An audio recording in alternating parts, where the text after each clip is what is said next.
آج ہم انشاءاللہ 5 پرنسپل سے بات کریں گے جو کہ ہماری زندگی کو بھی بہترین بنا دیں اور آخرت کو بہترین بنا دیں. اور یہ پرنسپلز ہیں اللہ کے نبی اور صحابہ کی لائف میں سے کہ ان لوگوں نے ان پرنسپلز کو اختیار کیا تو ان کی دنیا بھی کمال ہوگی اور آخرت بھی کمال ہوگی.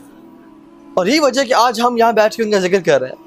کتنے لوگ آئے چلے گئے, ان کا ذکر نہیں کیا جاتا, اور جب ان کا ذکر آتا تو ہم کہتے ہیں رضی اللہ تعالی عنہم, اللہ ان سے راضی اور یہ اللہ سے راضی. اچھا, پہلا پرنسپل یہ ہے فرائض پہ عمل کرنا. المداومۃ علی الفرائض, فرائض پہ عمل کرنا. آپ اگر صحابہ کی زندگی کا انالیسس کریں نا تو آپ کو ڈیٹیل میں نظر آتا ہے کہ انہوں نے اپنی زندگی میں فرائض کو ٹاپ پرائورٹی پہ رکھا ہوا تھا, وہ اس کو کبھی نہیں چھوڑتے تھے. عمر بن خطاب رضی اللہ تعالیٰ عنہ گورنرز کو لیٹر لکھا انہوں نے اور کہا کہ تمہاری سب سے بڑی رسپانسبلٹی وہ نماز کا قیام کرنا ہے, نماز کا پڑھنا ہے.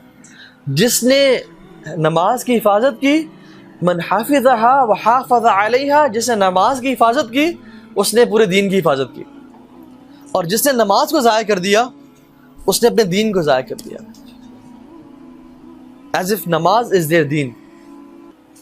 اللہ کے نبی صلی اللہ علیہ وسلم بھی یہ کہا کرتے تھے کہ جس شخص کے دل میں آخرت کا غم ہے اور آخرت کی فکر ہے, اللہ تعالیٰ اس کی زندگی کی تمام پریشانیوں کو نپٹا لیں گے. اللہ سبحانہ وتعالیٰ will take care of all of his needs.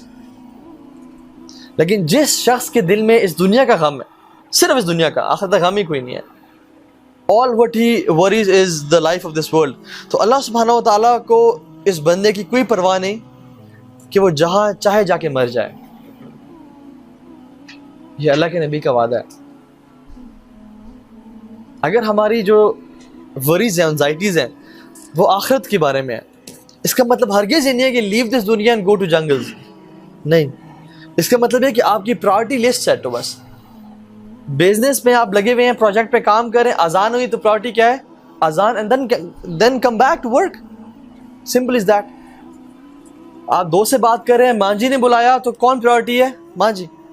Simple, priority set ہو. کیوں؟ کیونکہ میرا رب مجھ سے راضی ہو جائے, آخرت میں پالوں. تو جس شخص کے دل میں آخرت کا غم ہوگا نا, یاد رکھیں اللہ تعالیٰ اس کے دنیا کے تمام انزائٹیز, سوروز, ٹاسک کو نپٹا لیں گے. اللہ کے نبی نے فرمایا. اور جس شخص کے دل میں دنیا کا غم ہوگا تو اللہ تعالیٰ کو اس بندے کی کوئی پرواہ نہیں کہ وہ جہاں چاہے جا کے مر جائے. اور ایک اور حدیث سناؤں, کمال کی حدیث ہے. مجھے جب بھی دنیا کی فکر پریشان کرتی ہے نا, صحت کی فکر ہو, مال کی ہو, اولاد کی ہو, جب بھی کسی چیز کی فکر ہو, میں اس حدیث کو یاد کر لیتا ہوں. اور وہ حدیث ہے, من کانت الدنیا ہمہ, جس کا ہم اور غم یہ دنیا کی زندگی ہوئی, فرق اللہ علیہ امرہ, اللہ اس کے تمام کام بکھیر دیتے ہیں. وجعل فقر بین عینیہ, اور فقیری کو, پاورٹی کو اس کی آنکھوں کے سامنے رکھ دیتے ہیں. all what he fears is poverty, کہ میں ہائے میں غریب نہ ہو جاؤں, ہائے میں فقیر نہ ہو جاؤں, میرا یہ گھر مجھ سے چلا نہ جائے, میرا بزنس لاس میں نہ آ جائے اور میرے سے مال سارا چلا نہ جائے اور میں سڑک پہ نہ آ جاؤں. ساری زندگی وہ غربت سے ڈرتا رہتا ہے اور اس پہ ہی گزار دیتا ہے. وَلَمْ يَأْتِهِ مِنَ الدُّنْيَا إِلَّا مَا كُتِبَ لَهُ, اور دنیا اس کے پاس اتنی ہی آتی ہے جتنی اس کے لیے پہلے سے لکھی ہوئی تھی. ساری ٹینشنز کے بعد, ساری مشکلوں کے بعد دنیا اتنی آنی جتنی پہلے سے لکھی ہوئی تھی. وَمَنْ كَانَتِ الْآخِرَةُ نِيَتَهُ, اور جس کا فوکس آخرت ہوتی ہے, جمع اللہ علیہ امرہ, اللہ تمام کام اس کے لیے جمع کر دیتے ہیں. اس کا مطلب کیا ہے, بندہ گاڑی میں نکلا, اس کے 5 کام تھے, گھنٹے 2 گھنٹے میں سارے کام ہو گئے. کوئی شخص ملا, کوئی جاننے والا مل گیا, کسی بندے نے کال کیا, یار آپ پریشان نہ ہو, میں آپ کا کام ہی کر دوں گا, اور وہ انسان کام کر کے 2-3 گھنٹے میں فارغ ہو گیا. ہی ہیز ٹائم فار عبادات, he has time for his family, he has time for his physical جو ایکٹیویٹیز کے لیے. اللہ تعالیٰ اس کے کام سنبھال لیتے ہیں. لیکن دوسرا شخص ساری زندگی کچہری بیٹھا رہا, کام نہیں ہوا, ساری زندگی ہاسپٹل چلا گیا, اس کی بیماری کا علاج ہی نہیں مل رہا. وہ 50 ڈاکٹر پاس جاتا ہے, 60ویں کے پاس آ کے اس کو علاج ملتا ہے. وہ دنیا کے کاموں میں پھنسا رہتا ہے. اور آپ کتنے کیسز دیکھ لیں, وہ کیسز ریزالو کب ہوتے ہیں, کورٹ فیصلہ کب دیتی ہے, جب وہ بندہ مر چکا ہوتا ہے. ہمارے سامنے ایگزامپلس ہیں, ہمارے سامنے کہ لوگ کتنا پھنس رہتے ہیں کاموں میں. تو اللہ تعالیٰ اس بندے کے کاموں کو جمع کر دیتے ہیں جس کا فوکس آخرت ہوتی ہے. وَجَعَلَ غِنَاهُ فِي قَلْبِهِ, اور غنا کو, تونگری کو اس کے دل میں بھر دیتے ہیں. اس بندے کو ڈر ہی نہیں ہوتا کہ مال کہاں سے آئے گا؟ اس کے پاس مال آتا ہے، یہ خرچ کرتا ہے، مال آتا ہے، یہ خرچ کرتا ہے، اور یہ محنت کرتا ہے دنیا کے لیے، لیکن اس کو فکر کے ساتھ ہی نہیں رہ رہا ہوتا۔ اللہ کے نبی کو دیکھیں آپ، سبحان اللہ، ایک شخص آیا، اس نے رسول اللہ مجھے کچھ دیں، میں بہت غریب ہوں، میں اسلام قبول کرنا چاہتا ہوں۔ تو اللہ کے نبی نے ایک پہاڑی پہ کھڑے ہوئے تھے اور کہا کہ یہ 2 پہاڑوں کے بیچ میں جو یہ ویلی ہے نا، اور اس میں جتنی بکریاں وہ سب تمہاری ہیں۔ اب وہ ویلی بھری تھی بکریوں کے ساتھ۔ وہ کہتا ہے اللہ اکبر، اسلام قبول کیا اور اپنے بندوں کے پاس گیا، قوم کے بندوں کے پاس، اور کہتا ہے کہ لوگوں محمد پہ ایمان لے آؤ، کیونکہ یہ وہ شخص ہے جو فقیری سے کبھی نہیں ڈرتا۔ اللہ کے نبی نماز سے سلام پھیرا، گھر گئے، اچانک سے گھر گئے اور واپس آئے۔ صحابہ کہ رسول اللہ آپ اچانک سے گھر کیوں گئے، خیریت؟ تو انہوں نے کہا میرے گھر میں کچھ دینار پڑے ہوئے تھے سونے کے، میں چاہتا تھا کہ میں ان کو کسی کو دے دوں۔ اللہ کے نے فرمایا کہ اگر میرے پاس احد پہاڑ کے برابر بھی سونا ہوتا نا، احد پہاڑ کے برابر، تو میں 3 دن سے زیادہ نہ لیتا اور سب کو خرچ کر دیتا۔ This is how generous he was۔ لوگوں میں بانٹتے دیتے، کبھی پتہ ہے تونگری کیا ہے، مالداری کیا ہے، یہ چیز یاد رکھیں لائف میں۔ اللہ کے نے فرمایا لیس الغنى عن کثرة العرض، زیادہ مال ہونا پیسہ نہیں ہے، وَلَكِنَّ الْغِنَى غِنَى الْقَلْبِ، اصل تونگری اور مال پتہ کیا ہے؟ دل کا غنی ہونا۔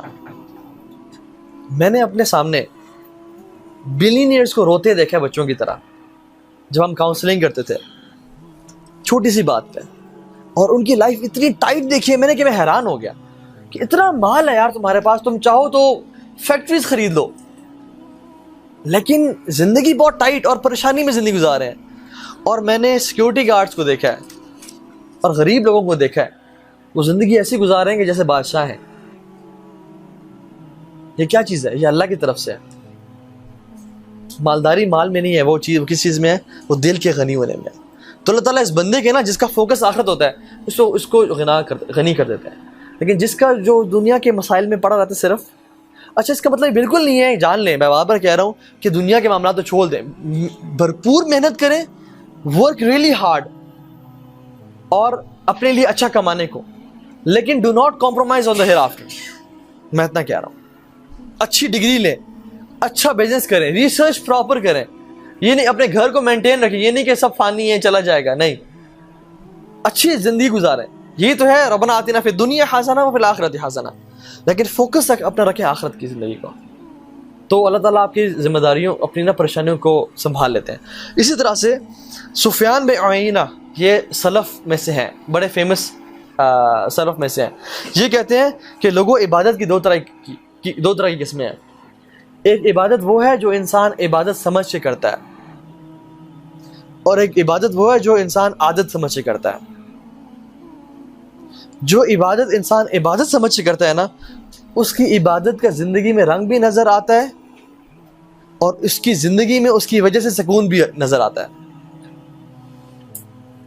یہی وجہ ہے کہ اللہ کے نبی صلی اللہ علیہ وسلم جب بھی پریشان ہوتے نا تو بلاتے بلال کو، ارحنا یا بلال، او بلال ہمیں تسلی پہنچاؤ، سکون پہنچاؤ۔ کیسے؟ اذان دے کے، تاکہ ہم نماز پڑھیں اور ہمارے زندگی میں سکون آئے۔ رسول اللہ صلی اللہ علیہ وسلم فرمایا جعلت قرۃ عینی فی الصلاۃ، میری جو آنکھوں کی ٹھنڈک ہے نا وہ نماز میں رکھی گئی ہے۔ ان کو جب بھی خوشی ملتی ہے، پریشانی ہوتی ہے، فوراً سے اللہ اکبر اللہ کے سامنے کھڑے ہو جاتے ہیں اور اپنے دل کے دکھ سارے بیان کر دیتے ہیں، اور پھر کہتے ہیں یا اللہ اب تو جانے، تیرا کام جانے۔ ہم لوگ 100 لوگوں کو بتاتے ہیں، مگر جس کو بتانا چاہیے اس کو نہیں بتاتے، اور پھر بھی پریشان رہتے ہیں۔ اللہ کے نبی کہتے ہیں ارحنا یا بلال، بلال ہمیں راحت پہنچاؤ۔ ہم کیا کہتے ہیں؟ اگر امام سورہ یاسین شروع کر دے نماز میں، ہم کہتے ہیں انقذنا یا امام، امام ہماری جان چھوڑ دیں، ہم نے جانا ہے، پیچھے کاروبار ٹھپ ہو رہا ہے، ہم نے جانا ہے، پیچھے باس ویٹ کر رہا ہے۔ ہم کہتے ہیں ہماری جان چھوڑیں تاکہ ہمیں راحت پہنچائیں تلاوت چھٹی کر کے، لیکن اللہ کے نبی صلی اللہ علیہ وسلم نماز میں کھڑے ہوتے ہیں اور کہتے ہیں ارحنا یا بلال، اے بلال آزان دو اور ہمیں سکون پہنچاؤ۔ یہ ان کی عبادت تھی، ان کو اس پہ سکون اور لذت محسوس ہوتی تھی۔